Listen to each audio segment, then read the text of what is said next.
Okey, bismillahirrahmanirrahim. Assalamualaikum warahmatullahi wabarakatuh. Selamat pagi kepada anda semua, juga kepada Nem. Ya, selamat pagi. Ya, selamat pagi.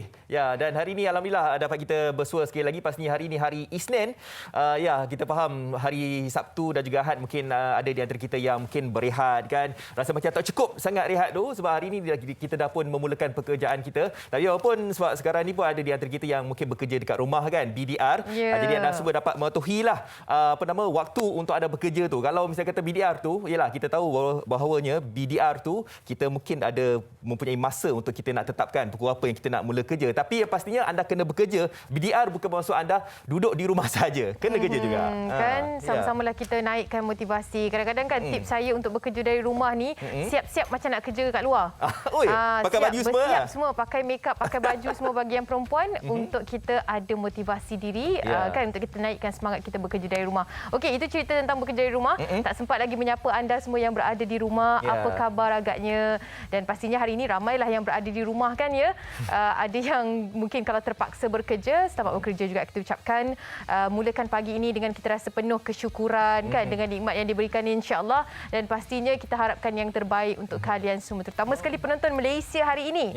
Jadi jangan lupa untuk ikuti kami di Facebook juga MHI TV3. Banyak yang kita akan kongsikan poster-poster menarik untuk topik-topik keesokan harinya, dan juga Instagram kami juga aktif MHI TV3. Selain daripada itu, talian kami 0377261603. Jika ada topik yang menarik, insya-Allah kita akan buka talian untuk anda semua. Ya, insya-Allah. Tapi kalau anda perhatikan sejak Dumunjak ni, ataupun bukan sejak Dumunjak lah, tapi sebenarnya dah berhari-hari sebenarnya, bukan saja kami di MHI, tapi malahan setiap stesen TV, radio maupun pelbagai program yang telah pun dibuat sebenarnya pengisiannya diberikan keutamaan kepada COVID-19 ini. Sebab angka kita untuk COVID-19 ini semakin hari semakin meningkat. Tapi walaupun inilah sebenarnya yang perlu kita hadamkan, sebab jangkaan sebenarnya telah pun dibuat oleh Ketua Pengarah Kesihatan Tan Sri Dr. Nur Syabdullah, mengatakan bahawa akan berlaku peningkatan yang agak ketara, yang amat merisaukan kita, amat membimbangkan kita, di mana kita telah pun, yalah, sebelum-sebelum ini mungkin kita rasakan bahawa negara kita ni tidak seperti negara-negara luar. Kita tidak jangkakan bahawa untuk angka statistik kita dah pun mencapai angka 9,000 ya. Dan alhamdulillah semalam kita juga berlaku mungkin sedikit penurunan, tapi walaupun kita harus jaga SOP lah, dan kerajaan pun dah memperketatkan, insya-Allah besok akan dimulakan untuk PKP penuh besok. Angka yang anda lihat sekarang ini 6,999 kes. Satu lagi kes saja nak 7,000. Tapi kita masih mengekalkan angka 6 itu. Ada berlaku banyak penurunan daripada hari yang sebelumnya. Tetapi ini kita tidak akan berada dalam fasa selesa jika kes ataupun nombor ini masih lagi berkekalan. Jadi tempoh 2 minggu yang ditetapkan untuk kita bermula pada 1 Jun sehinggalah 14 Jun ini amat penting untuk kita melandaikan lagi kelok nombor ini, kes harian, kes positif ini. Kerana seperti mana yang kita tahu, Malaysia berada di tangga yang agak tinggi bila kita bercerita tentang bagaimana seriusnya tentang kes harian yang berlaku. Belum lagi cerita tentang kes aktif. Anda saksikan jumlah kes aktif 78,017 kes. Ini bermakna kadar kebolehjangkitan kes-kes baharu yang menyebabkan bolehnya berlaku kebolehjangkitan dan sebagainya amat tinggi. Selain daripada itu, varian yang mengganas sekarang ini, dikabarkan juga berlaku kacukan varian yang kita sangat risau tentang keadaan itu. 79 kematian baharu yang dicatatkan. Apa yang boleh kita ambil berat dekat sini selain daripada kematian, jumlah katil yang dirawat di ICU semakin lama semakin bertambah ya, dan di R0 kalau kita ikutkan dalam kajian Kementerian Kesihatan, R0 setiap negeri pun semakin lama semakin meningkat. Ini dia kluster-kluster baru yang telah pun dicatatkan, dan masih lagi terdapat kluster-kluster tempat kerja, kluster-kluster membabitkan komuniti pun ada juga dipaparkan di sini. Jadi diharapkan anda semua dapat mematuhi segala yang telah pun digariskan. Dan kita sedar bahawa sekarang ini kes kematian semakin hari semakin meningkat. Kalau sebelum ini pihak Kementerian Kesihatan Malaysia membuat sistem kontena untuk pengurusan mayat cuma di Hospital Sungai Buloh, tetapi semalam telah pun dikeluarkan ada 3 lagi hospital yang mempunyai kontena-kontena ini, antaranya di Hospital Sedang, Hospital Sultanah Aminah dan juga Hospital Queen Elizabeth I di Kota Kinabalu, Sabah. Ini menunjukkan sebenarnya keseriusan tahap kematian di Malaysia ini semakin hari semakin meningkat. Ya? Kita kena faham juga apabila dikatakan kapasiti menggunakan ICU itu melebihi 100%. Ya. Maknanya 100% itu adalah keseluruhannya. Dia melebihi daripada keseluruhannya. Itu bermakna kita harus pilih yang mana yang perlukan sangat-sangat alat bantuan pernafasan dan perlukan rawatan yang kritikal. Jadi situasi yang perlu memilih itu menyebabkan peluang yang amat tipis untuk menyelamatkan mangsa-mangsa COVID-19 yang berada pada tahap kritikal.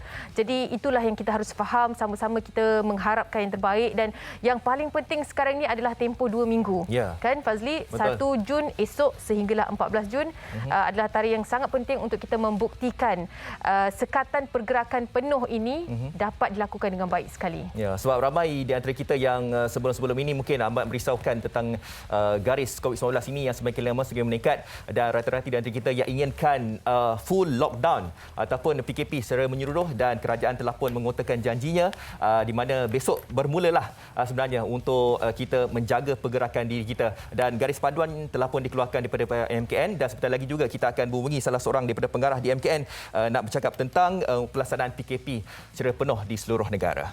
Ya. Baik. Jadi seperti mana yang semalam kita semua sedia maklum, kita juga ingin sama-sama berduka cita di atas pemergian seorang yang memberi erti yang sangat besar bagi umat Islam. Allahyarham Tan Sri Harusani Zakaria telah pun kembali ke rahmatullah, jumpa penciptanya. Apa yang kita harapkan adalah doa. Tapi sebelum itu sama-sama kita saksikan.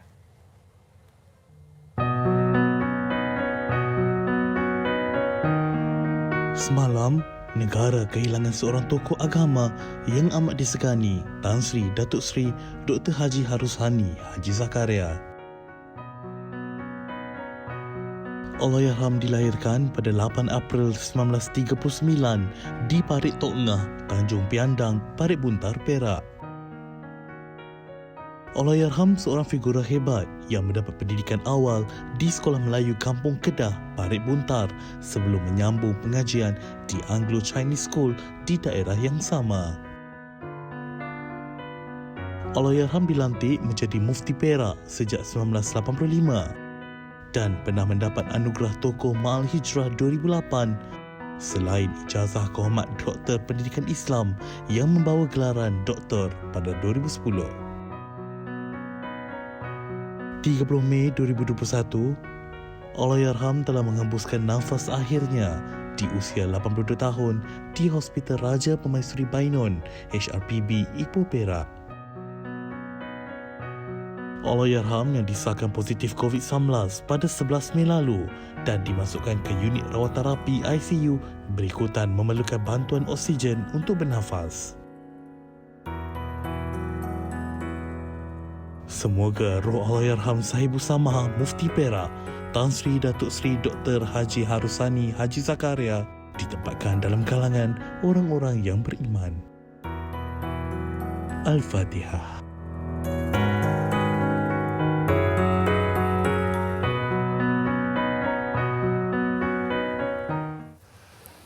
Pastinya kita di sini mengucapkan salam takziah buat keluarga, dan kita harapkan agar rohnya sentiasa dicucuri rahmat Allah, insya-Allah. Perginya seorang insan yang begitu memberi kesan yang amat besar dalam pembangunan Islam dan juga akidah Islam, insya-Allah. Okey, kita teruskan perkongsian kita pada hari ini dalam Malaysia hari ini. Sebelum tu pastinya anda kena tahu tentang informasi yang terkini di mana rata-rata yang membuat laporan hampir 200,000 sebenarnya yang cuba untuk merentas negeri, yang telah pun melakukan rentas negeri semasa hari raya. Ya, 200,000. Betul, 200,000 tu bukan angka yang sikit ya. Ya, sebab 200,000 tu angka yang banyak, dan kita takutlah bahawa itulah antara punca-punca sebenarnya kluster-kluster Aidilfitri itu boleh dijangkiti kepada mereka yang merentas negeri tanpa kebenaran ke, ada kebenaran ke. Masa sekarang ini memang tak bolehlah kan. Kita takut ada jangkitan-jangkitan yang baru. Okey, tadi kita dah pun bercakap berkenaan dengan kita kehilangan negara kita kehilangan seorang agamawan yang terkenal. Okey, dan paparan di Berita Harian turut memuatkan berita tersebut. tersebut muka surat 8 dibawa.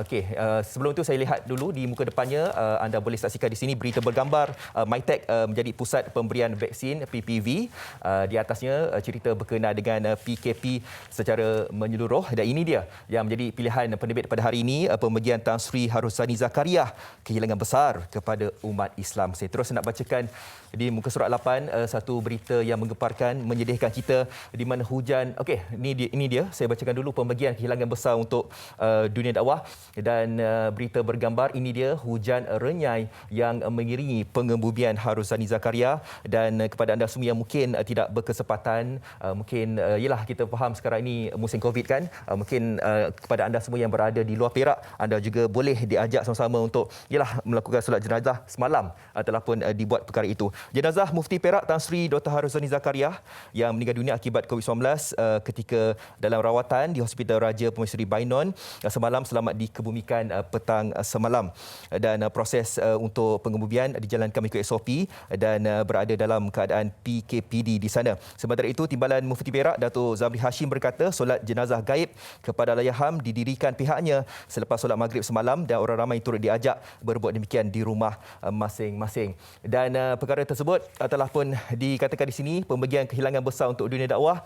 Sementara itu, yang di-Pertuan Agong Sultan Abdullah Riayatuddin Al-Mustafa Billah Shah dan Raja Permaisuri Agong berzahirkan ucapan takziah kepada seluruh keluarga Mufti Perak Tan Sri Dr. Harusani Zakaria yang meninggal dunia semalam. Dan perkara itu juga untuk ucapan takziah ini turut diberikan daripada Perdana Menteri Tan Sri Muhyiddin Yassin dalam entry di Facebooknya yang mengatakan bahawa kehilangan besarlah untuk dunia dakwah, bukan sahaja di negeri Perak tetapi untuk seluruh rakyat di negara ini. Tapi itulah dia, memang satu kehilangan besar ni kan. Sebab kita sedia maklum bahawa Tan Sri ataupun Allahyarham ini merupakan salah seorang tokoh agamawan yang terkenal, bukan sahaja di negeri Perak, malahan di serata Malaysia sebenarnya. Untuk kita, ialah kita faham bahawa tokoh ilmuwan ini sebenarnya akan sepanjang hayatnya menyebarkan syiar Islam ni bukan sahaja untuk negara kita, malahan untuk serata dunia kan.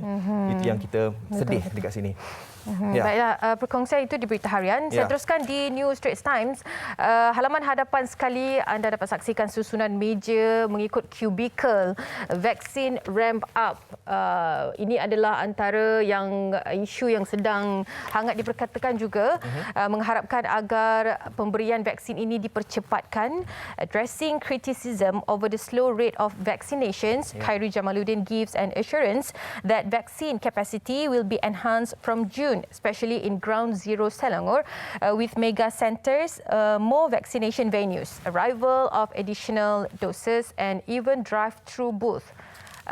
Beberapa cadangan yang diusulkan antaranya adalah untuk membuka beberapa lagi pusat vaksinasi yang boleh menyebabkan ramai lagi, dan juga dos-dos yang diharapkan agar ramai lagi yang dapat vaksin ini dengan masa yang ditetapkan. Tapi dikabarkan di sini juga 7 Jun adalah tarikh yang 3 lagi tempat akan dibuka.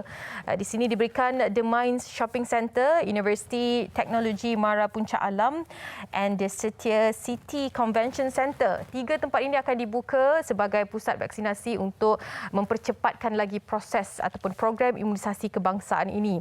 Dan juga dikabarkan 1,000 private GP, 1,000 private GP clinics would do so by June 30.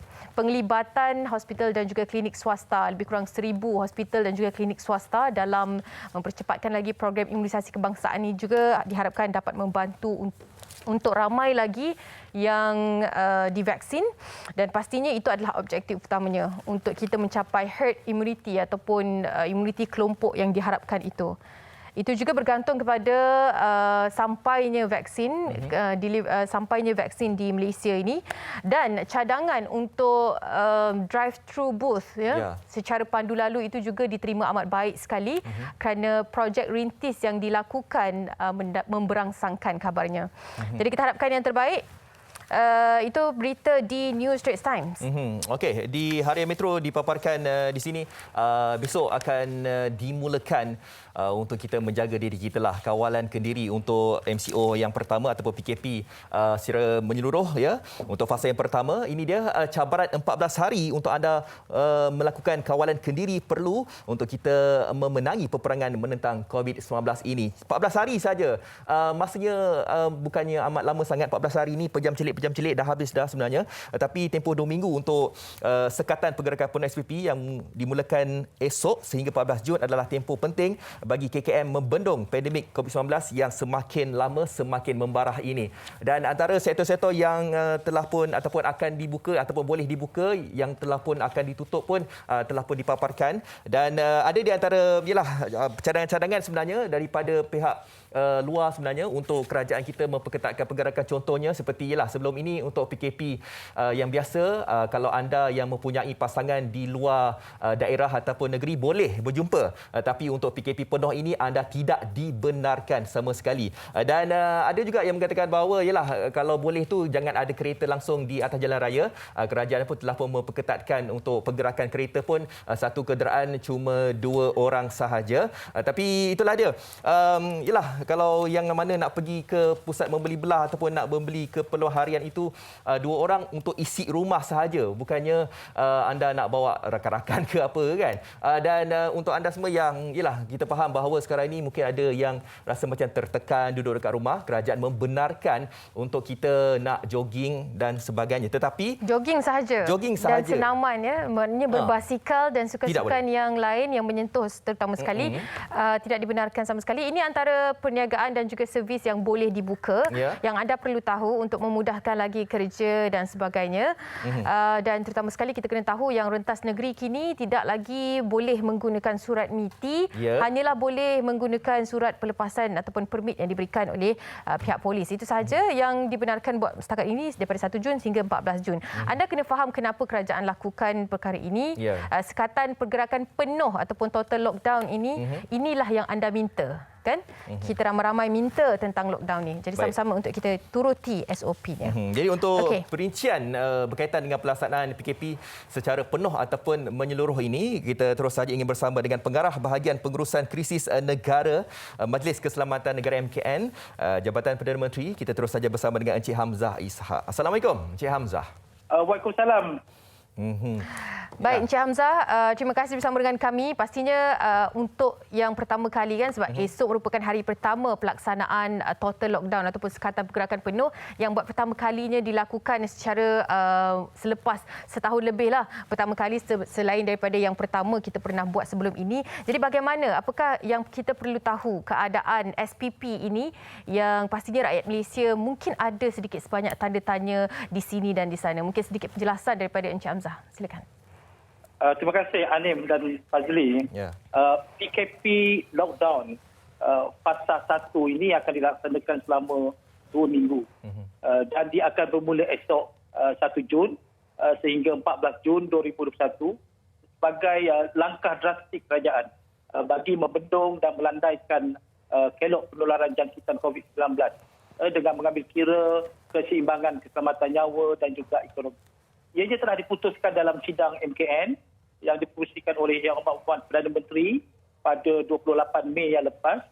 Dan menurut Kementerian Kesihatan, kita sekarang ini berada di tahap ketiga, iaitu jangkitan harian antara 8,000 hingga 13,000 dan ia memberikan risiko kepada kegagalan sistem kesihatan negara. Sebab itulah PKP ini kita akan laksanakan mulai esok selama 2 minggu.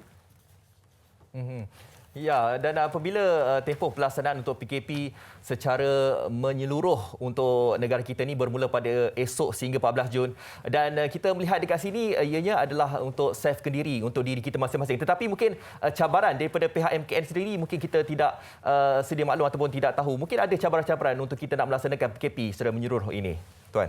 Ya, terima kasih. Seperti mana kita sedia maklum, kita dah laksanakan perintah kawalan pergerakan ini sejak Mac 2020 lagi.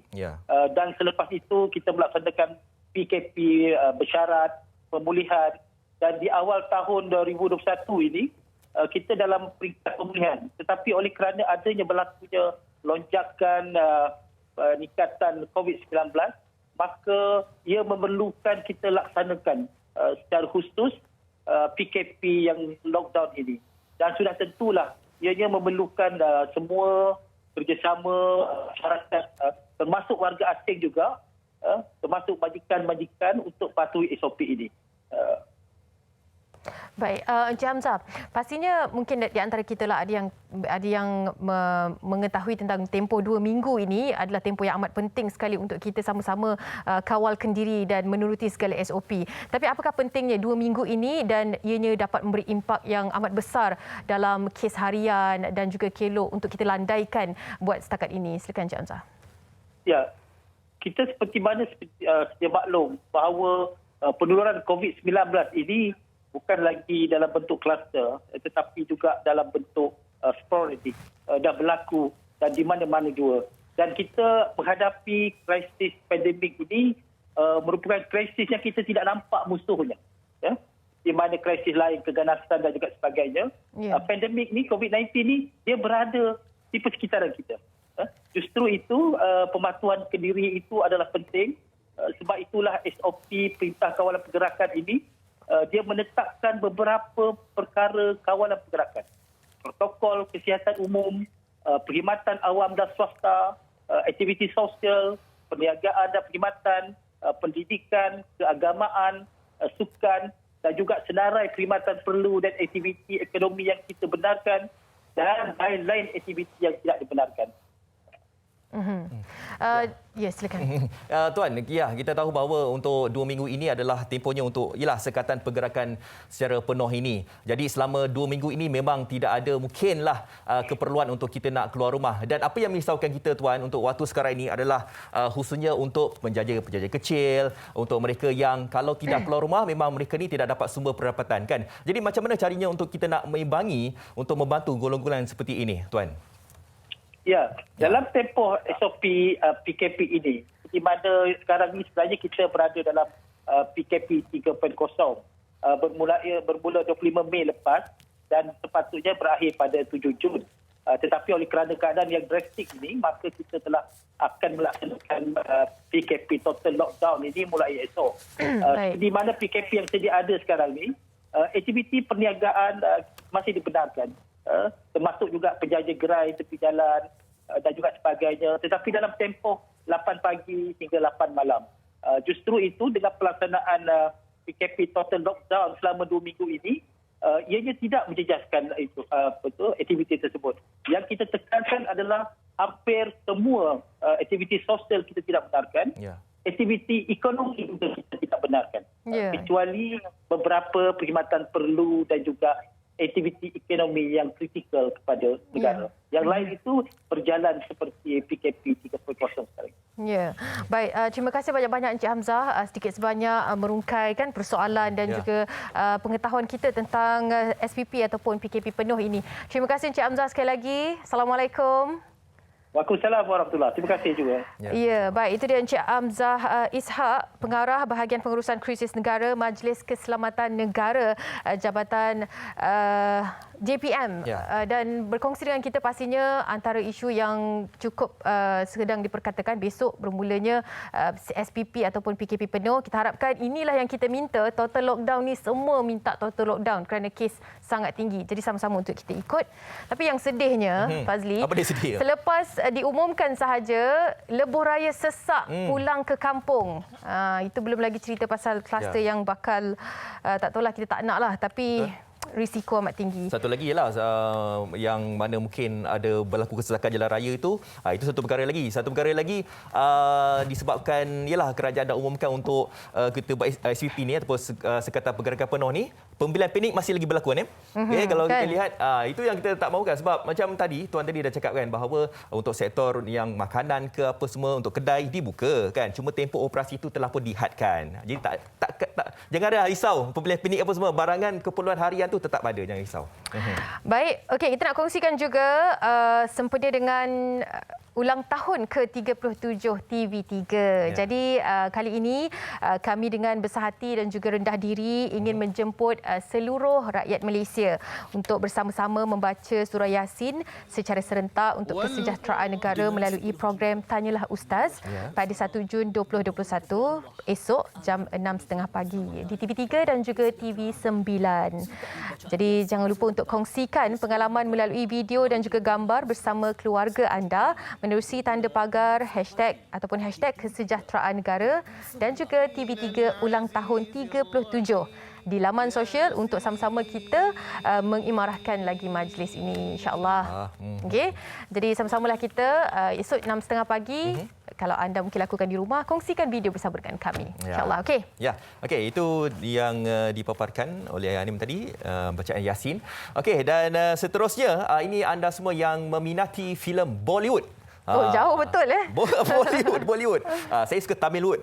Oh, ya ke? Tamilwood. Tamilwood. Okey. Ini dia filem Bollywood terbaru iaitu Radhe. Okey, Radhe The Most Wanted By, okey, dibintangi oleh Bollywood superstar. Siapa yang tak kenal Salman Khan. Okey. Salman Khan ni walaupun ialah dah pun berusia tapi masih lagi boleh menjadi bintang hero di dalam filem ini. Okey, dan anda semua kalau sekiranya meminati filem ini, ianya akan ditayangkan mulai 3 Jun 2021 di mana? Iaitu tayangan ditonton sinema, iaitu di cinema.tonton.com.my. Bermula pada 3 Jun 2021. Betul. Jadi kalau belum lagi tahu tentang tonton sinema ni, boleh layari cinema.tonton.com.my. Ya, betul. Okey, itu dia 3 Jun bagi peminat-peminat cerita Hindustan.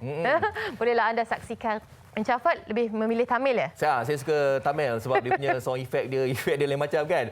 Okey, sekali lagi pada anda semua, kalau anda kadang-kadang kalau yang minat Hindustan ni kadang mereka ni tidak melihat siapa heroinnya.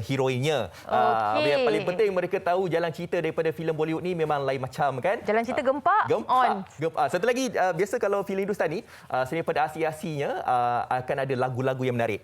Itu pastinya. Kan, lagu-lagu, tarian dan sebagainya. Jadi bolehlah kan? Mulai 3 Jun nanti boleh tengok. Baik, buat layan-layan PKP penuh ni. Okey, cinema.tonton.com.my bermula 3 Jun untuk anda menyaksikan filem ini, Radhe. Baik, kita nak rehat seketika ke? Ya. Baik, kita nak rehat seketika. Kembali selepas ini kita akan bincangkan tentang perkongsian seorang individu ini yang tidak dapat berada bersama ibunya, arwah ibunya sewaktu ibunya meninggal disebabkan COVID-19. Okey? Okey. Alright, jadi segalanya pastinya di Malaysia hari ini.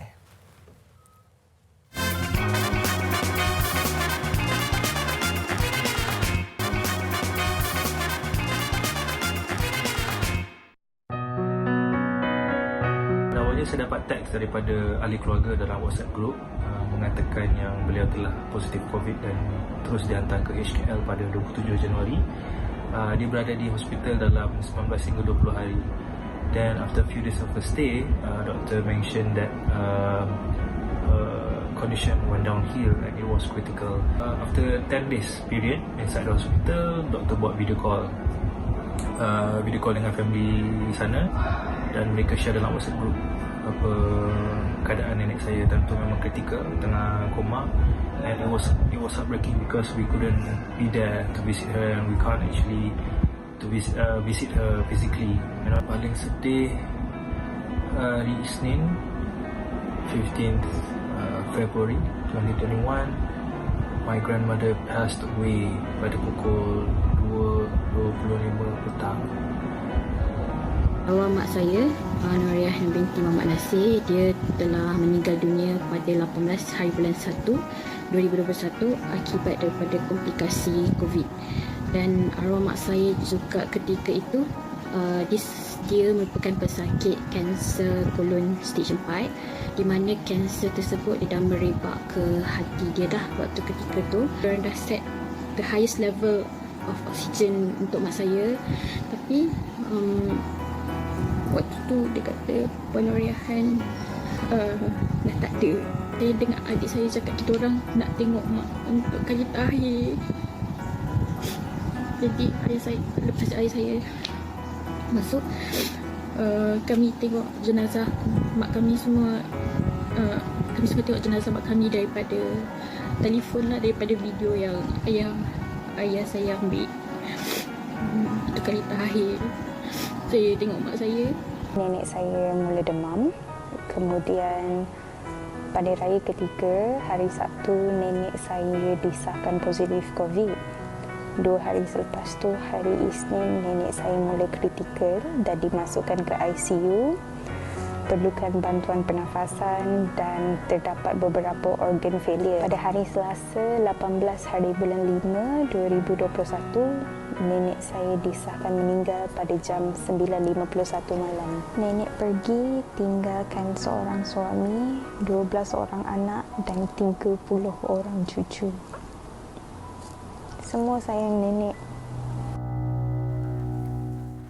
Ya, pastinya amat sukar untuk mendapatkan keredaan ya. Kalau kita nampak ibu bapa kita pergi depan mata pun sukar untuk kita menerima situasi itu. Tetapi sebagai seorang Islam, kita harus menerima dalam apa cara sekalipun. Ya. Apatah lagi keadaan COVID ini anda tidak dapat berada di sisi ibu atau ayah untuk bersama-sama kafankan, kan, mandi jenazah, sembahyang dan sebagainya, itu segala itu tidak dapat dilakukan. Betul. Dan itu yang pastinya perit bagi setengah individu yang kehilangan ibu bapa disebabkan COVID-19 ini. Hampir ribuan nyawa telah pun diambil disebabkan COVID-19 ini. Jadi kita nak bawakan perkongsian, seorang individu nak berkongsi bagaimana dan apakah yang sebenarnya dilalui supaya sama-sama kita dapat ambil iktibar dan juga pengajaran daripada individu ini, insya-Allah. Syahrin Anas Ibrahim yang berada di Sungai Petani Kedah. Assalamualaikum. Waalaikumsalam. Ya, katanya kawannya. Apa khabar semua? Alhamdulillah sihat. Saya namanya Syahrin Anas Ibrahim. Tapi kalau saya lebih mesra panggil Anas lah. Anas, salam takziah Anas. Ya, Pemergian mak tempoh hari pada tanggal 17 Februari Nas, kan. Okey, Nas, macam mana katakan tadilah sebenarnya perkongsian ini sebenarnya diberikan supaya kita semua yang melihat apa yang dipaparkan ini supaya kita dapat jadikan sebagai iktibar, kan Nas, kan. Okey Anas, mungkin Anas boleh ceritakanlah, kan, bagaimanakah agaknya ialah kita memang ketika kita hidup ni sebenarnya kita memang tak jangkakan sebenarnya pemergian orang tua kita ini sedemikian rupa, dan paling menyedihkan apabila kita tidak dapat mengiringi jenazah ibu atau bapa kita. Anas, mungkin boleh kongsikan Nas sikit pengalaman itu, Nas? Bismillahirrahmanirrahim. Ya. Itulah saya nak kongsi sikit pasal tentang kematian mak saya ni. Ya. Saya balik sini betul-betul nak jaga dah, tapi kita tak sangka tau. Kita tak sangka yang hari ni mak ada, tiba-tiba besok tu sudah mak dah tak ada, kan. Tapi dalam sekelip mata baru saya tahu apa yang COVID ni sangat cepat dan sangat bahaya lah. Anas masa tu memang berada di luar daripada rumah lah, maknanya tidak tinggal bersama dengan ibu, bekerja ya? Saya sebelum saya KL, betul saya balik sini. Okay. Saya memang duduk dengan family, jaga-jaga gila-gila lah, dengan mak, kan. Okay. Anas, jaga mak. Ya. Berapa lama ibunya berada di ICU sebelum arwahnya pergi? Tak lama. Hari 2 hari tu. Sebab kami masa tu cerita dia, hari tu mak tak lalu makan. Bila tak lalu makan, ayah saya call bagi tahu mai sini mak tak lalu makan ni, kan. Kami pun balik. Lepas tu bila bagi suap mak makan, mak dah tak larat, kan. Tapi saya bagi pandangan dekat abah, suruh abah ambulan lah, ambulan main ambil. Ambulan main ambil, bawa pergi hospital, hanya nak pergi tambah ayak je. Sebab selalu mak hypo, tak lalu makan, kan. Ya. Okey. Bila dah ubah ayak tu, mak dah sihat elok je. Tapi bila doktor kata, boleh tak kita nak letak mak dekat hospital, kan. Bagi mak duduk hospital, kan. Tak apalah, kami pun reda lah kalau kata mak nak duduk hospital, kan. Masa tu mak sihat lagi. Mak elok lagi, boleh senyum semua. tiba-tiba esok tu pukul 6.30 petang, hospital telefon beritahu mak dah positif. Kami pun terkejut. Macam mana mak boleh positif? Kan? Tapi lepas tu pihak KKMM pun beritahu semua satu keluarga besok dikuarantinkan dan dipaksa pakai glamping. Kami pun follow lah. Okey. Kiranya Anas, mungkin kita buat pencerahan di sini. Sebenarnya arwah Mak Anas dimasukkan ke hospital bukan disebabkan COVID-19 pada permulaannya. Ya, tak ada. Okey, baik. Jadi terjangkiti di hospital? Ya. Terjangkiti ketika bila? Ketika di hospital ke atau bagaimana? Itulah kata pihak hospital, mak dijangkiti di hospital lah. Okey. Sebab keadaan tu kita pun tak tahu dengan keadaan mak yang lemah. Jadi mak memang ada sebelum ni mak sihat saja, ada sakit-sakit lain? Mak ada thyroid. Okey. Jadi dia memang tak upelarat kan. Ya. Berapa umur maknya, Anas? Mak 63. 63, Masya-Allah. Tapi 2 hari maknanya ialah setiap orang tu akan rasai sakitnya mati, tetapi dipermudahkan untuk arwah Mak Anas. Ya. Kan 2 hari sahaja yang bertarung nyawa di ICU, dan bagaimana keadaan apabila prosedur untuk ke bumi, mandikan jenazah itu dan penglibatan Anas dan keluarga. Yang paling kami syukur sangat sebab masa dapat tahu kata mak meninggal tu, proses mak tu semua mudah. Sebab anak saudara mak pun memang kerja dekat bilik mayat. Ya. Dia yang uruskan, percepatkan pembunuhan mak. Dia yang uruskan. Ya. Apabila mangsa yang terjangkiti COVID-19 ini meninggal dunia, dan kita tahu bahawa untuk pengurusan jenazah harus dipatuhi segala SOP lah, pakai PPE dan sebagainya kan. Jadi bagaimana pengurusan mayat ataupun arwah ini, sebab difahamkan abang nombor 2 yang sempat untuk mengiringi jenazah semua. Macam mana dia lakukan? Dipilih saja beberapa orang yang dibenarkan ya? Kalau tengok dekat video sini, hanya abang saya seorang saja yang benarkan sebab dia seorang yang tak bergelamping lah, kan, tak dikuarantinkan. Kami semua satu keluarga semua kena tak dapat, hanya mampu tengok daripada Google Meet saja. Sakit tu tak dapat uruskan mak tu, memang perit sangat. Dan dikabarkan juga Anas melakukan satu inisiatif lah untuk melakukan Facebook Live ya Anas? Ya, masa kepumian tu kan kita buat Google Meet sebab ramai orang mara yang tak dapat datang kan. Sebab kami pun nak bagi abah sendiri dapat tengok macam mana dia orang urus mak. Anas, mungkin Anas boleh ambil kesempatan ini Nas, sebab kita sebenarnya nak bagikan pendedahan, iktibar kepada masyarakat yang sedang menyaksikan MHI pada pagi ini Nas, betapa COVID ini adalah real dan COVID ini sebenarnya telah pun memutuskan hubungan kekeluargaan sesama kita. Bagaimana Anas melihat perkara ini Nas?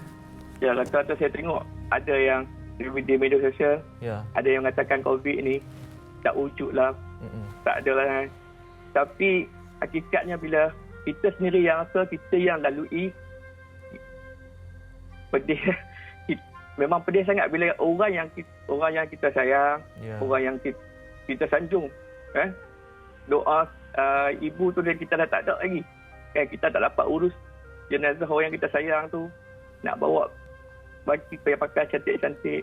Dan saya harap orang dekat luar sana tu tolonglah faham, tolonglah patuh SOP yang kerajaan telah sediakan, telah tetapkan. Anas, apa perkara yang paling, ialah sebab Anas antara individu yang sempat jugalah jumpa arwahnya kan sebelum arwahnya masuk ke hospital dan sebagainya. Mungkin sekarang ini adalah sedikit yang kita nak dengarkan apa yang Anas nak cakap kalau sempat lagi untuk disampaikan kepada arwah ibunya. Mungkin apakah yang Anas ingin sampaikan kepada arwahnya? Apa yang saya nak sampaikan, saya minta maaf. Saya sebelum ni saya duduk KL 10 tahun. Saya balik sini Saya diujilah anak saya sakit, tapi Allah hantar sebab terus saya jaga mak saya. Tapi saya sempat jaga dekat dengan mak saya tahun lebih dia. Tu saya dah minta maaf. Saya kalau boleh saya tak peluk cium dia. Saya ada banyak dosa dengan dia. Kami anak-anak semua. Tak boleh masuk hutan balik pun kami nak jaga dia sepenuh kasih sayang yang mana dia pernah bagi. Ibarat kalau kita ada kereta mewah sekalipun, kita takkan dapat patah balik untuk kita nak jaga dia. Diharapkan Anas kekal tabah dan redha di atas pembagian arwah mak. Anas, mungkin sempat saya nak bertanyakan, sepanjang hayat arwah mak kan, ada tak sedikit sebanyak arwah bercerita tentang COVID-19 ini, betapa beliau sendiri, arwah sendiri rasa risau terhadap diri beliau sendiri dan juga keluarga terdekat takut-takut dijangkiti COVID-19 ini? Ada tak sikit, Anas? Cuba mak pun kadang-kadang dia macam cakap susah lah bila dah wujudnya ada COVID ni. Kan, nak ke mana pun susah, anak-anak nak balik susah. Lepas tu start dah wujud adanya COVID, kami memang tak bagilah mak pergi hospital untuk apa-apa kan, takut mudah sangat jangkitan ni.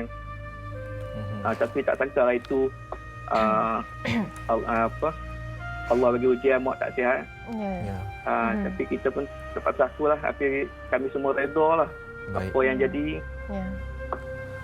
InsyaAllah ada asbab. Ada asbab dan hikmah dia. InsyaAllah Anas, salam takziah dan pastinya kita harapkan keredaan ini yang disampaikan setiap individu yang juga kehilangan ibu dan bapa mendapat keredaan yang sama. Anas, terima kasih banyak-banyak berkongsi dengan kami. Sampaikan salam kami juga buat keluarga. Terima kasih. Sekali lagi salam takziah. Terima kasih. Itu dia Syahrin Anas Ibrahim dari Sungai Petani Kedah. Berkongsi ini bukan sahaja untuk anda semua yang menyaksikan. Pastinya kita nak melalui dan merasai apa yang dirasai, tetapi keredaan untuk pemergian itu amatlah penting dan sama-sama kita ambil iktibar daripada apa yang berlaku. Baik.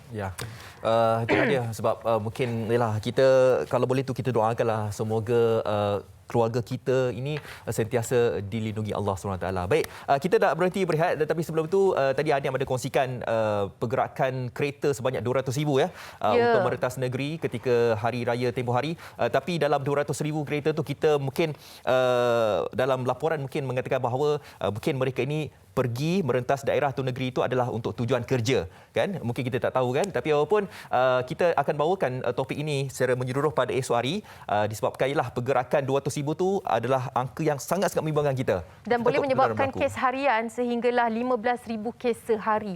Itu apa yang dilaporkan oleh pihak KKM sendiri. Jadi esok kita akan bawakan topik ini lebih lanjut, bagaimana kesedaran kita sebagai rakyat Malaysia melihat kepada perkara ini. Hari raya diambil kesempatan kalau betul tentang kerja, tetapi hari raya pula yang 200,000 kenderaan berada di lebuh raya. Baiklah, kita nak rehat seketika. Kembali selepas ini kita akan bincangkan bagaimana untuk mendapat keredaan pemergian insan yang disayangi.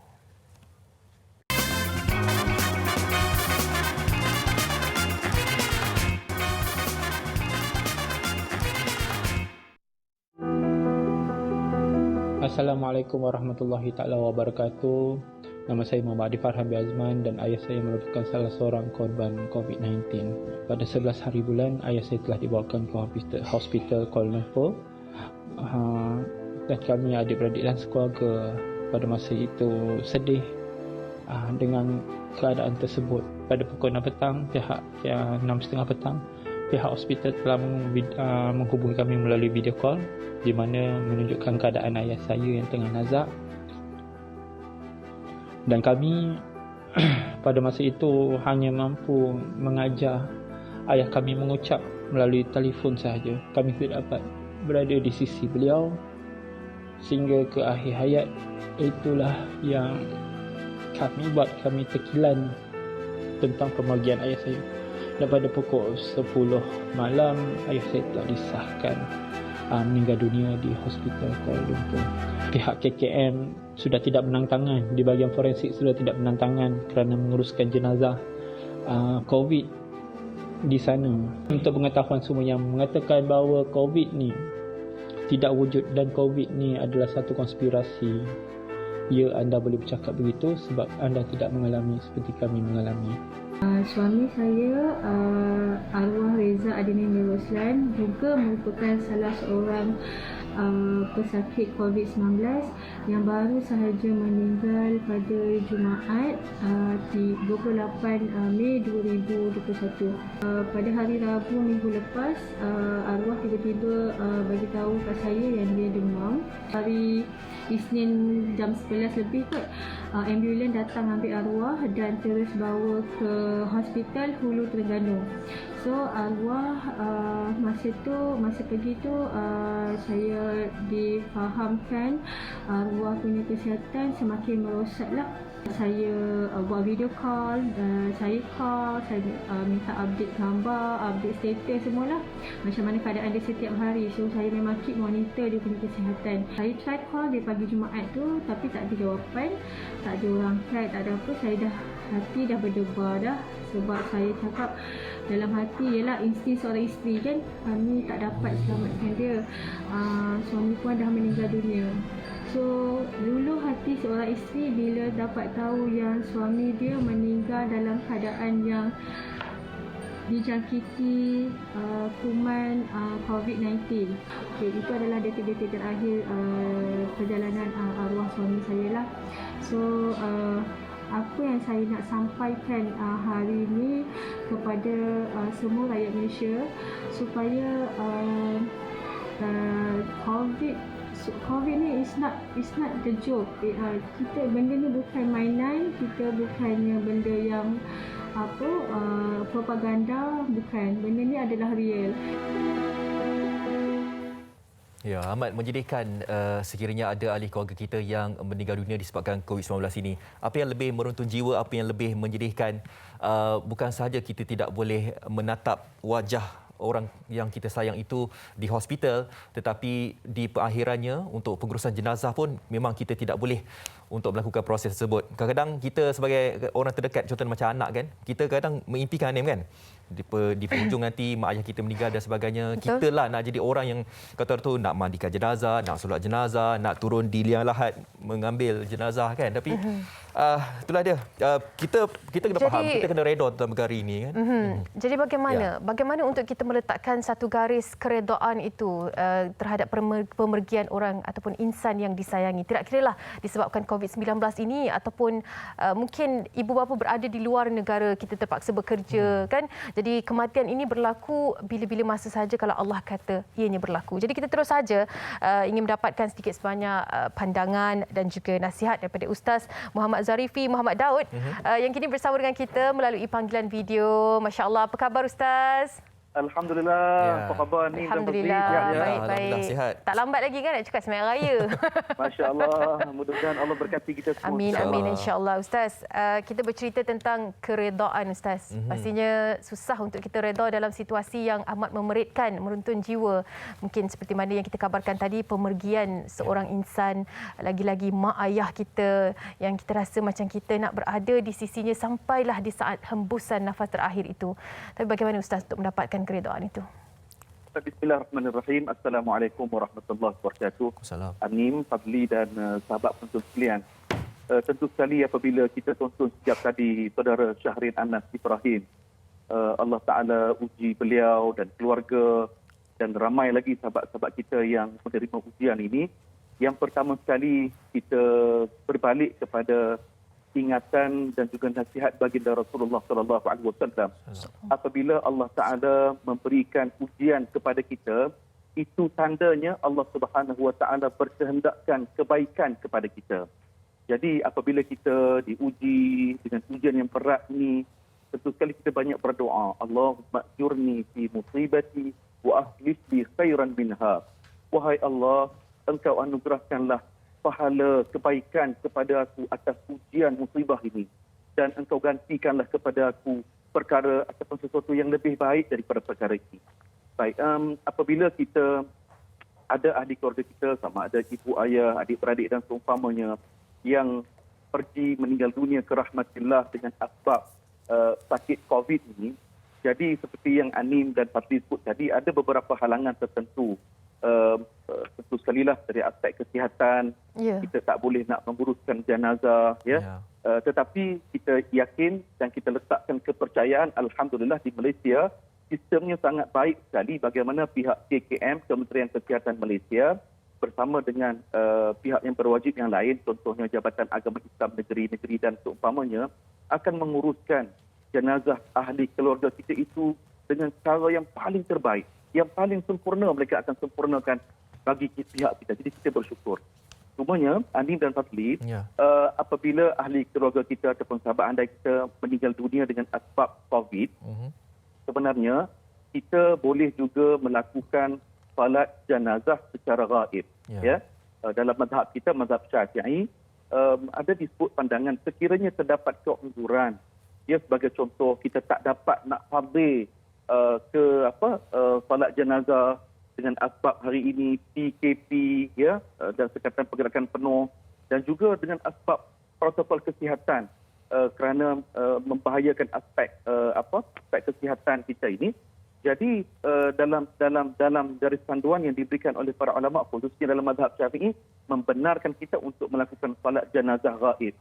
Kita berada di rumah, kita salat jenazah gaib, kaifiatnya sama sahaja seperti salat jenazah biasa. 4 kali takbir, dan kita niatkan di awal itu takbiratul ihram, sahaja aku salat jenazah secara gaib kerana Allah Subhanahu Wa Taala. Jadi ini sahaja aku salat jenazah ke atas mayat ini secara gaib kerana Allah Subhanahu Wa Taala. Kemudian kita baca surah Al-Fatihah ketika takbir yang pertama. Kemudian takbir yang kedua, kita bersalawat kepada Nabi SAW. Contohnya, salawat dalam salat itulah boleh kita baca Allahumma salli ala Muhammad wa ala ali Muhammad kama sallaita ala Ibrahim wa ala ali Ibrahim sampailah fil alamin innaka Hamidum Majid. Salawat Ibrahimiyah. Yang ketiga, takbir yang ketiga, kita doa kepada jenazah. Paling ringkas, Anim Fadli, kita baca sahaja. Allahumma ighfir lahu warhamhu wa'afihi wa'fu anhu. Habis, kemudian takbir yang keempat, kita bacalah paling kurang Allahumma la tahrimna ajrahu wa la taftinna waghfir lana wa lahu. Itu paling ringkas. Kemudian beri salam, Assalamualaikum warahmatullahi wabarakatuh. Assalamualaikum warahmatullahi wabarakatuh. Jadi itu yang paling ringkas kita boleh buat. Dan Amin dan Fadli, bagi sahabat-sahabat kita yang diuji dengan ujian berat ini, yang pertama, perbanyakkan doa kepada Allah Subhanahu Wa Taala. Doa supaya Allah mengampunkan almarhum ataupun almarhumah, sahabat andai, ayah bonda kita itu, mohon Allah Ta'ala ampunkan. Yang kedua, apa lagi, kita sebagai anak-anak, kita baca Quran, kita berzikir, kita bersalawat, dan kita sebagai anak, amalan yang kita buat itu akan mengalir pahalanya kepada ayah dan bonda kita yang telah kembali ke rahmatillah. Yang ketiga, Anim dan Fadli, yang kita boleh buat, antaranya, kita bantu untuk selesaikan hutang piutang arwah ayahanda ataupun bonda kita. Saya tersentuh sangat apabila saudara Anas sebut tadi, kalau kita ada kereta mewah sekalipun sekarang ini, apabila ayahanda dan bonda telah kembali ke rahmatillah, kita tak dapat nak undur waktu untuk berbakti semula kepada arwah ayah dan bonda kita. Jadi ambil peluang ini, antara yang kita boleh buat, tolong selesaikan hutang piutang ayahanda dan bonda kita ataupun adik-beradik kita sekiranya ada. Yang seterusnya, Anim dan Fadli, apa yang kita boleh buat? Perbanyakkan sedekah.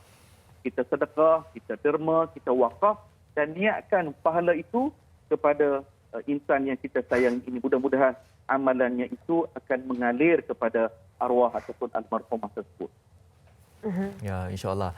Okey, baik. Yalah, kadang-kadang kita tak tahu kan, sebab COVID-19 ini benar-benar berlaku dan kita memang tak jangkakan kematian disebabkan COVID-19 ini semakin hari semakin meningkat. Ustaz, ini bagi mereka yang kehilangan ahli keluarga lah, tak kiralah sama ada mak, ayah, suami, isteri, anak dan sebagainya. Sebab semakin hari ini semakin macam dekat pula dengan kita. Ada saudara mara kita, kawan-kawan kita yang terdekat pun ada juga yang kehilangan mak, ayah dan sebagainya. Tapi Ustaz, ini bagi mereka yang kehilangan keluarga ni, Ustaz, bagaimana caranya untuk mereka ni nak terima kenyataan orang yang kita sayang ni meninggal dunia akibat COVID-19 ini? Sebab ada kawan saya yang mana ayah dia meninggal dah sampai berminggu-minggu, Ustaz, masih lagi tidak boleh membayangkan ayah dia dah pergi sebab COVID-19 ini. Dia kata aku boleh terima ayah aku meninggal sakit biasa, tapi COVID-19 ini aku macam tak boleh nak terima, Ustaz. Jadi macam mana, Ustaz, untuk kita nak memberikan ketabahan, keredaan kepada orang yang sedemikian, Ustaz, untuk mereka menerima ketentuan Allah ni, Ustaz? Tentu sekali, yang pertama sekali, kita sebagai insan, dalam Al-Quran, Allah Ta'ala menyatakan, kullu nafsin dha'iqatul maut. Setiap yang bernyawa itu pasti akan bertemu dengan kematian. Ya. Dalam Al-Quran, Allah Ta'ala juga menyatakan, sekalipun kita berlindung di balik benteng yang tinggi, tetapi apabila maut itu datang menjengah ataupun menjemput kita, tentulah kita akan meninggal dunia. Maknanya, akidah kita pasti akan beralih ke stesen yang berikutnya. Alam yang seterusnya itulah alam barzakh ataupun alam kubur dan alam akhirat. Jadi kita pasti akan berdepan dengan kematian. Bagaimana untuk merawat hati kita? Mari kita lihat bagaimana sabda Rasulullah SAW. Nabi menyatakan kepada kita, barang siapa yang diuji dengan sakit, ya, Allah Ta'ala uji dengan kesusahan, apabila sebenarnya Allah Ta'ala berkehendakkan apa? Allah akan ampunkan dosa-dosa mereka itu. Jadi bagi kita semua, yang pertama sekali, tentu sekalilah dengan asbab COVID-19 ini, harapan kita, doa kita, Allah Ta'ala akan mengampunkan ya arwah ataupun almarhumah bonda, ayahanda, adik-beradik dan sahabat anda kita itu. Dan tentunya Allah Maha Kasih dan Allah Maha Penyayang. Bagi kita sekarang ini, boleh kita nak bersedih, betul lah, kerana ayah, bonda, siapa yang tak sedih, adik-beradik. Tetapi janganlah lama sangat. Janganlah kesedihan itu menyebabkan kita tak buat apa-apa. Sebaliknya, kita boleh bantu almarhum dan almarhumah di alam sana. Bagaimana? Yang pertama, seperti yang kita kongsikan tadi, banyakkan doa kepada Allah Subhanahu Wa Taala. Nak doa apa? Doa supaya Allah ampunkan dosa-dosanya yang telah lalu. Ini merupakan hadiah yang sangat istimewa daripada seorang anak kepada ayahanda dan bondanya, iaitulah bangun tengah malam, bertahajud, salat sunat taubat, dan anak ini di tengah malam sepertiga malam mengangkat tangan berdoa kepada Allah supaya Allah ampunkan dosa mak dan ayahanda yang telah kembali ke rahmatillah. Ini hadiah yang sangat menggembirakan almarhum dan almarhumah di alam sana. Yang kedua, pasti dan amin, apalagi yang kita boleh buat? Saranan baginda Rasulullah SAW. Nabi menyatakan, kita yang masih hidup ini, elok sangat kita panjangkan silaturrahim dengan sahabat karib, sahabat handai, arwah ketika mereka hayat, ketika mereka hidup dahulu. Jadi antara yang kita boleh buatlah ya. Saya Fadli dan Ani, bila saya tonton di MHI, kita lihat bagaimana ada keluarga-keluarga almarhum almarhumah ataupun keluarga bekas pesakit COVID yang telah pun sembuh. Apa yang mereka buat? Antaranya mereka hantar juadah makanan kepada para petugas yang menjaga mereka di dalam ward ya. Jadi ini antara amalan yang baik sangat. Mudah-mudahan pahala sedekah infak itu akan mengalir kepada arwah di alam sana. Jadi saya kira sekarang ini kita yang masih hidup ini mesti teruskan kehidupan kita, dan yang paling penting Allah Ta'ala dan baginda Rasulullah telah menyatakan ada amalan-amalan yang kita boleh lakukan untuk kita terus membantu memberikan atau pahala keampunan kepada arwah atau almarhumah di alam sana. Jadi saya kira ini perkara-perkara yang elok sangat kita lakukan. Wallahu a'lam. Allahu a'lam. Amin. Insya-Allah. Ustaz, terima kasih banyak-banyak penerangan dan juga pandangan Ustaz terhadap perkara-perkara yang mungkin sedikit sebanyak kita dah tahu kan, hikmahnya kita mempelajari daripada Ustaz hari ini. Terima kasih Ustaz. Sama-sama Ani. Ustaz, jaga diri. Terima kasih. Sama-sama kita berdoa. Amin, insya-Allah, insya-Allah. Assalamualaikum. Itu dia Ustaz Muhammad Zarifi Muhammad Daud berkongsi dengan kita. Mungkin hikmahnya adalah kita mempelajari boleh kita solat jenazah ghaib dan sebagainya, dan kita kena mengetahui yang segala yang kita ada ni, anak ke mak, ayah yang kita sayang ni adalah pinjaman Allah kan. Bila kata kita harus pulangkan, kita harus reda yang kita harus pulangkan yang dipinjam.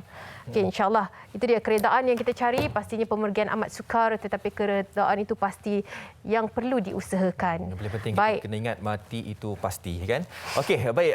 Kita selepas ini kita nak bersama dengan salah seorang artis yang dikesan positif COVID-19, iaitu Ketua Kumpulan Nasyid Rabbani, iaitu Ustaz Azadan. Alhamdulillah telah pun dikabarkan Ustaz Azadan dah pun sihat. Alhamdulillah. Ya, alhamdulillah. Assalamualaikum Ustaz. Masya-Allah. Apa khabar? Baik. Alhamdulillah baik kat sini. Semalam saya petang dah balik ke rumah. Okey. Walau macam mana pun ada 4 hari untuk berehat di rumah, habiskan thyroid punya ubat. Okey. Jadi kabarnya kuarantin selama 12 hari. Ada di Maibs, ada juga di Hospital Sungai Buloh dan juga ada di Hospital Kuster. Ya, bagaimana? Mungkin boleh ceritakan sedikit perjalanan dia supaya kita boleh mengetahui khabar, Ustaz?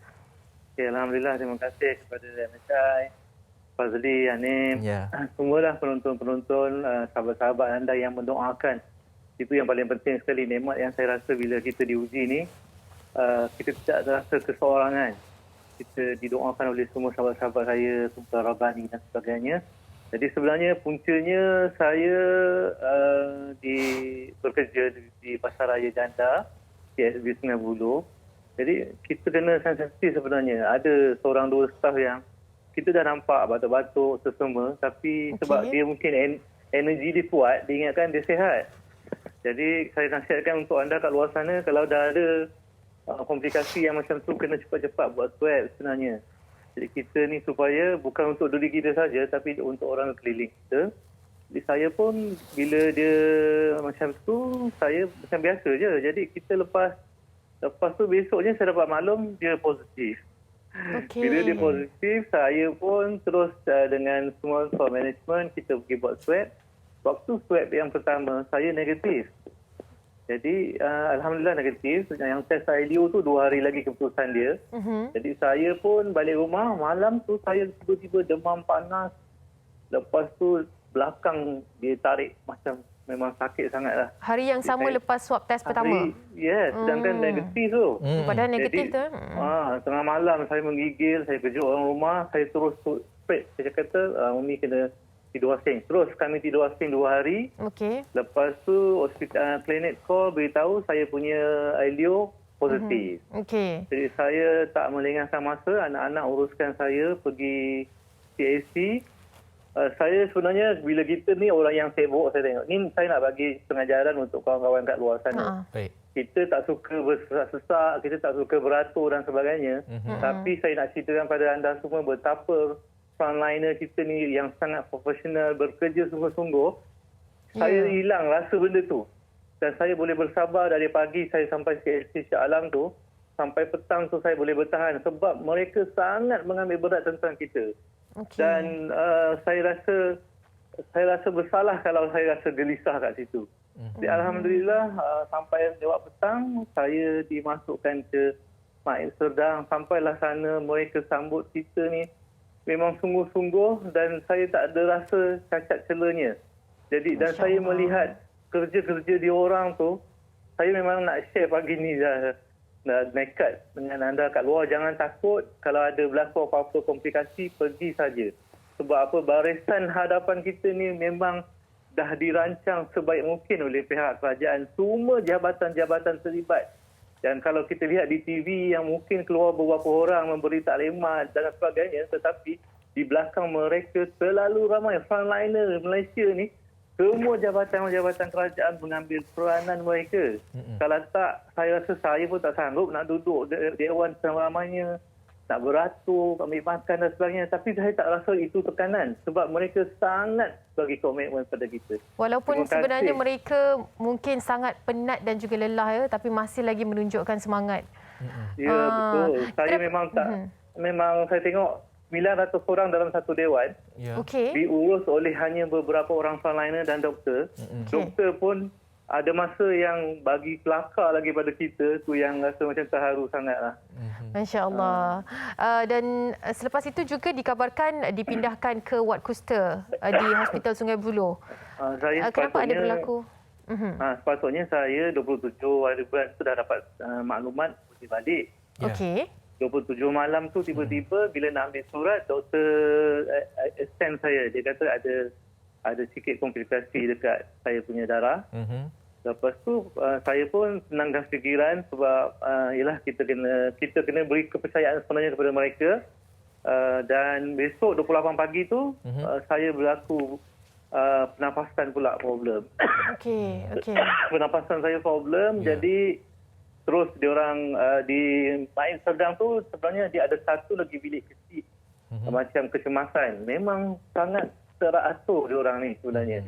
Jadi saya dimasukkan ke situ selama 2 jam untuk memastikan pernafasan saya dah okey, baru diorang transfer ke Hospital Sungai Buloh.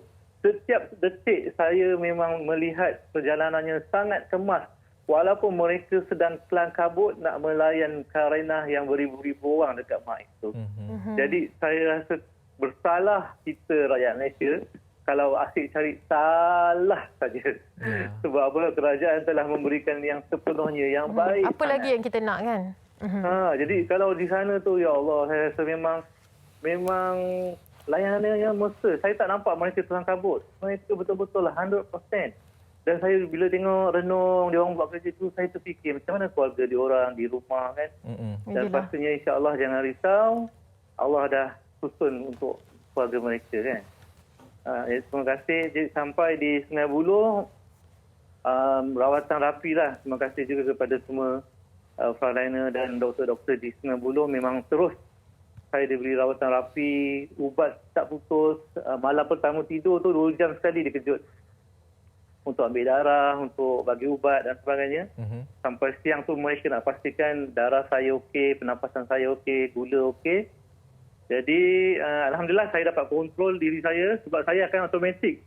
Kita automatik akan disiplin sebab kesian kan kerja-kerja mereka tu. Melihat kepada pengorbanan mereka kan. Jadi berada di ward kusta tu berapa hari? 4 hari? Kusta pun 2 hari je. 2 hari je. Selepas daripada sana terus balik pulang ke rumah? Pulang ke rumah, Alhamdulillah. Dan doktor bekalkan thyroid untuk 4 hari lagi ni kena berehat di rumah dululah. Baik. Kita doakan Ustaz semoga yalah makan ubat apa semua jangan skip ya, dan ramai Ustaz doakan kesihatan Ustaz dan juga kesihatan Ustaz, dan apa yang Ustaz katakan tadi adalah gambaran sebenar bagaimana petugas-petugas kesihatan yang bertugas lumus sebenarnya untuk menyelamatkan nyawa pesakit COVID-19 ini. Kita sedar bahawa setiap hari Ustaz pun yang ada kat sana kan, jadi Ustaz pun tahu pukul 2-3 pagi pun ada juga kan pesakit-pesakit baru yang datang kan. Jadi frontliner sebenarnya memang bertugas lumus untuk menyelamatkan mereka. Jadi anda yang kat luar sana yang kita baca dalam grup WhatsApp, Facebook, IG yang suka salahkan apa kerajaan gagal apa, malulah sikit. Sebab jangan kerana satu segmen kita melambatkan proses mengembalikan, memulihkan keadaan COVID-19 kita. Jadi nanti kat akhirat orang dakwa kita baru tahu kan. Jadi jangan tulis benda-benda yang membodohkan diri kita. Betul. Sebab kerajaan kita sangat perfect. Mereka bukan buat kerja seorang-seorang tau. Betul. Semua agensi bergerak, bekerja untuk memastikan kita selamat. Termasuk MHI. InsyaAllah Ustaz. Juga dikabarkan Ustaz terpaksa menangguhkan perkahwinan anak andanya disebabkan COVID dan juga sekatan pergerakan penuh yang dilakukan ni kan Ustaz? Ya, saya pun minta doa. Hari ini isteri saya pula kena pergi CHC. Orang saya positif pula. Jadi saya pun tak tahu kan. Dia dah kuarantin 10 hari sebenarnya kat rumah ni. Tapi waktu saya nak balik 2 hari lepas, doktor call dia positif. Jadi hari ini kita bawa dia anak saya bawa dia ke Shah Alam. Jadi mereka tak beritahu saya awal, takut saya risau. Jadi mereka dah berbincang dengan belah keluarga lelaki. Kami terpaksalah tangguhkan nikahnya sepatutnya 5 bulan 6 ni. Doakan Nizwan dengan Nisa akan selamat nanti insyaAllah lepas lockdown nanti kita buat insyaAllah. Kita utamakan dulu yang mana-mana penting. Dan anak-anak saya yang lain semua pun dalam keadaan stabil. Cuma nombor 3 ni hari ni kena buat swab balik. Sebab dia belum dapat keputusan. Tak tahu kenapa, mungkin ada technical sikit. Saya harap dia negatif lah. Kalau dia negatif, yang 4 ni selamat lah. InsyaAllah. InsyaAllah. Baik Ustaz. Terima kasih kepada semua NGO, Rabani MP-nya, CRK-nya, Sahabat Nanda Bumi, Munsyid Malaysia, Yayasan Sofa, Pusat Pengajian Al-Bari, semua-semualah. Terima kasih yang mendoakan. Baik. Terima kasih Ustaz. Jaga diri. Jaga diri baik-baik. Ya, Assalamualaikum. Terima kasih Anim, terima kasih Fazli. Ya, sama. Terima kasih penerbit. Assalamualaikum. Waalaikumsalam warahmatullahi. Ustaz Azhadan Abdul Aziz yang kini berkongsi dengan kita kan. Kita sama-sama doakan kerana orang rumahnya, isterinya pula yang didapati positif. Kita harapkan tidak ada berlaku sebarang yang serius dan semoga cepat sembuh insya-Allah. Amin. Amin. Okey. Okey, kita nak berhenti berehat. Sebentar lagi kita akan bersama dengan salah seorang artis, Ikhwan Fatana. Dengan ceritanya dia buat lagu ni sebab Niloufar. Oh, ya ke? Okey, sensasi. Segalanya seketika nanti Malaysia hari ini.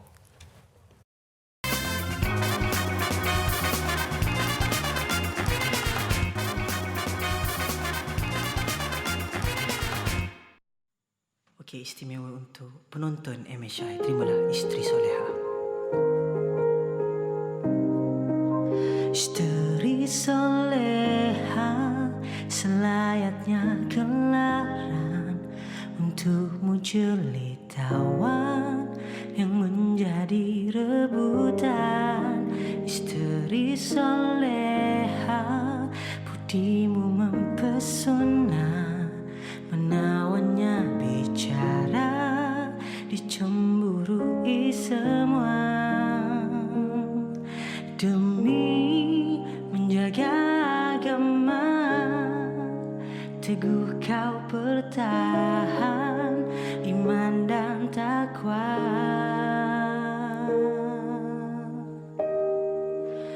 Kau isteri soleha yang dinanti, dengan peribadi seindah bidadari. Kau rela berbakti, taat pada suami, kasihmu tak pernah kan berbelah bagi. Kau isteri soleha yang dinanti, alammu dipuji, dijulang dihormati, cintamu sejati, ikhlas demi ilahi, kaulah permaisuri.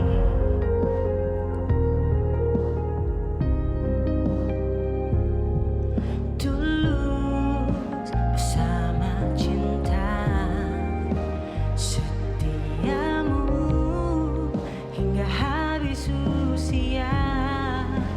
Kau wanita yang ku inginkan untuk ke syurga.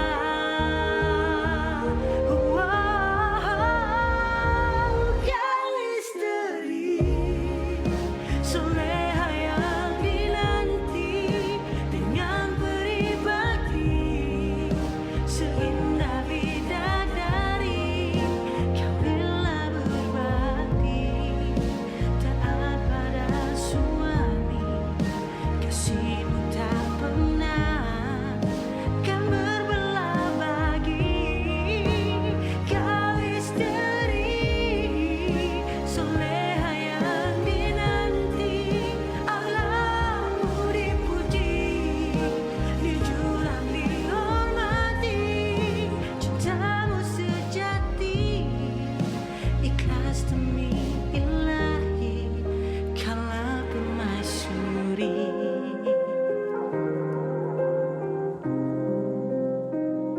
Terima kasih. Okey, itu dia lagu Isteri Soleha. Oh, alhamdulillah. Okey, daripada Ikhwan Fatana. Kalau biasanya Ikhwan Fatana ialah kita tahu salah seorang komposer kan yang memberikan lagu-lagu kepada komposer artis-artis. hebat. Ya, lagu dia bagi lagu Hafiz, Ernie Zakri kan. Tapi banyak menang lagu-lagu dia di AJL, bukan menang sahaja tapi setiap kali dia hasilkan lagu insya-Allah akan masuk ke finalis kurang-kurangnya kan AJL. Jadi kita terus saja bersama dengan Ikhwan Fatana, kini bersama dengan kami melalui panggilan video. Assalamualaikum. Waalaikumsalam. Apa khabar semua? Alhamdulillah. Alhamdulillah. Isteri soleha. Belum kahwin lagi ni. Mana? Mungkin ini permulaan dia. Cerita sikit Ikhwan. Ni lagu ni, Isteri Soleha ni. Itulah pertama sekali tu betul lah tu. Saya belum kahwin lagi. So sebenarnya memang orang mesti tak expect saya nak keluarkan lagu sebegini lah. Tapi sebenarnya lagu Isteri Soleha ni saya keluarkan adalah untuk memperdengarkan dan juga mempertontonkan kepada semua tentang maksud isteri solehah tu kepada semua. Maksudnya ialah satu tanda terima kasih dan juga penghargaan lah kepada semua wanita-wanita dekat Malaysia khususnya dan juga seluruh dunia lah. Maksudnya orang-orang insan-insan yang rapat dengan kita, mak ayah kita, kakak kita, adik kita. So mereka adalah isteri solehah di pandangan mata kita. So itulah sebenarnya saya buat lagu isteri solehah ni. Dan juga mungkin siapa tahu kan rezeki jodoh. So, mungkin bakal isteri tu adalah isteri solehah. Amin, insyaAllah. Jadi bila? Bila? Itulah tu. Lagu dah standby dah. Tunggulah PKP habis ni. InsyaAllah. Jadi isteri, setiap kali Ikhwan mengeluarkan lagu ataupun menghasilkan lagu ni, pastinya Ikhwan antara komposer yang bergerak dengan trend ya. Setiap kali berlaku dengan sesuatu tu dia cepat saja. Mungkin masa untuk menghasilkan lagu ni saya kira tidak mengambil masa yang terlalu lama, Ikhwan. Betul lah cakap dia. Ilham ni alhamdulillah Allah SWT bagi dalam keadaan yang sangat baik lah. Maksud dalam keadaan yang ketika keadaan itu bila saya tengok trend banyak influencer, artis-artis yang mula berhijrah, mula berubah. Jadi saya terpanggil untuk buat lagu Isteri Solehah ni. Maksudnya dia memaparkan tentang satu usaha ataupun jalan untuk seorang wanita berubah daripada dia yang biasa kepada dia yang menjadi sesuatu kepada masyarakat. So itu yang saya nak tunjukkan dalam Isteri Solehah ni. Tapi dia punya gambaran ataupun lukisan dia ni, muka wanita itu adakah muka bakal isteri solehahnya? Allah. Dia sebab lelakinya sangat Ikhwan Fatana, kita dapat nampak daripada gambaran tu. Tapi bila lukisan yang kartun tadi tu, dia dapat hint je. Dia saya nak cakap jadi sebab yang melukis tu adalah seorang pelukis yang kita upah dia untuk dilukiskan lah. Maksudnya kita bagi dia gambaran tentang lagu tu, tentang apa yang saya nak sampaikan. Dan saya tak expect yang dia akan keluar sebegitu rupa. Dan lelaki dalam tu mungkinlah ada pengarah dalam muzik video ni, mungkin diminta untuk buat wajah seperti saya supaya dia nampak related dengan saya kot. So mungkin itulah seperti yang anda lihat kan. Tapi saya tak menolak lah kalau bakal jodoh saya macam yang lukisan tu sebab cantik kan. Macam muka ada artis tu je. Ikhwan, okey. Untuk ciri-ciri seorang isteri solehah. Saya ingat soalan saya dah panas, punya ada lagi panas. Setiap orang mempunyai idaman masing-masing kan, ciri-ciri yang dia nak kan untuk jadi isteri kan. Alhamdulillah lah kalau jadi isteri solehah. Macam Ikhwan sendiri, bagaimana Ikhwan nak describe isteri solehah bagi pandangan Ikhwan sendiri? Sebenarnya untuk describe isteri solehah ni dia sangat besar tau. Besar dia punya gelaran dan juga maksud isteri solehah ni. Tapi pada pandangan saya pula adalah berbeza sedikit lah. Untuk saya menganggap isteri solehah ni siapa saja yang berada dengan kita itu adalah isteri solehah bagi kita. Contoh macam ini adalah satu hadiah dan juga penghargaan kepada isteri. Contohlah kalau saya ni seorang suami kan, ini adalah untuk isteri saya. So, bagaimanapun dia, itu adalah isteri solehah di pandangan mata saya. Jadi saya kena hargai dia dan saya kena berterima kasih dengan apa yang dia beri setakat semampu dia. So itu yang pada saya lah isteri solehah di pandangan mata saya. Sebab kita tak mampu nak pastikan orang itu sesempurna mungkin yang kita nak kan. Betul. Tapi dengan cara isteri solehah punya lagu ni, dia adalah untuk salah satu jadi semangat tau. Jadi satu sumber semangat untuk wanita-wanita kat luar sana untuk rasa dihargai dan juga dia rasa macam okey, mungkin ini adalah masa untuk aku ubah sedikit demi sedikit untuk jadi lebih baik. So itulah dia. Tengok, tengok penjelasan seorang komposer. Dah boleh buat satu lagi lagu lepas ni. Syurga. Okey. InsyaAllah. Ikhwan, mungkin melihat kepada sekarang ni apa yang nak dikabarkan, nak sampaikan kepada peminat-peminat Ikhwan, peminat secara senyap, peminat yang menunjukkan beliau ataupun mereka memang minatkan Ikhwan. Sebab hasil Ikhwan ni kalau tak minat secara yang dia nyanyi, minat yang dihasilkan. Ya, betul. Kan? Jadi apa yang nak disampaikan kepada peminat-peminat Ikhwan Fatana? Ya Allah, saya sebenarnya sangat-sangat bersyukurlah dengan apa sokongan yang saya dapat sebab saya ni bukan siapa-siapa dan saya tak sangka yang saya boleh sampai ke tahap inilah. Maksudnya peluang dan ruang yang diberikan oleh orang ramai dan juga doa-doa yang semua orang bagi termasuk terutamanya keluarga saya yang menyokong saya selama ni. Saya sangat bersyukur dengan sokongan anda, kata-kata anda, komen-komen anda yang sangat memberi impak dalam kehidupan saya dan insya-Allah teruskan mendoakan saya. InsyaAllah saya akan terus berkarya untuk menghasilkan apa yang terbaik untuk diri anda semua, untuk anda dengar dan juga semoga lagu-lagu yang saya keluarkan ni dia akan jadi satu rantaian yang orang boleh dengar sampai bila-bila insyaAllah. Amin. InsyaAllah. Jaga diri baik-baik, Ikhwan. Ya, samalah, jaga diri juga. Cepatlah jodoh tu. Amin, tolong doakan. Amin. Ramai yang doakan begini. Dia dapat je lagi satu lagu keluar. Sure ke? Nanti datang Indonesia lagi ya. Okey. Right, all the best, Jaga diri. Ikhwan. Assalamualaikum. Okey, sama. Salam. Itu dia. Ikhwan Fatana. Satu nama yang besar dalam industri muzik tanah air. Menghasilkan lagu pun dia, menyanyi lagu sendiri pun dia. Kita harus memberikan penghargaan kepada komposer-komposer di Malaysia ni pastinya untuk terus mereka bersemangat menghasilkan lagu-lagu yang sedap untuk kita dengar. Okey, insya-Allah. Ya, MHI telah pun sampai ke penghujung. Nak habis dah. 5 minit lagi ni. Okey, terima kasih kepada anda semua yang bersama dengan kami dari awal sampai sekarang ini dan perlu diingatkan sekali lagi besok akan dimulakan untuk sekatan pergerakan secara penuh pada esok hari. Betul. Dan esok jangan lupa 6.30 pagi kita akan sama-sama baca Yasin seluruh negara insya-Allah untuk ulang tahun ke-37 TV3. Dan juga kita nak mengakhiri rancangan kita pada hari ini dengan persembahan daripada Yuka Karisma yang sempat beliau rakamkan bersempena dengan ataupun bagi menyantuni individu-individu yang telah pun kehilangan insan yang mereka sayang. Jom sama-sama kita saksikan dan Assalamualaikum. Lagi nanti. Assalamualaikum. Bye. Ku hampiri jalan yang kita lewati setiap hari kita di sini. Ku menanti hadirmu tuh kembali, hanya kenangan yang tersisa di sini. Namun sekarang kau telah pergi dan ku yakin kau takkan kembali. Mungkin hari ini, hari esok kau tahu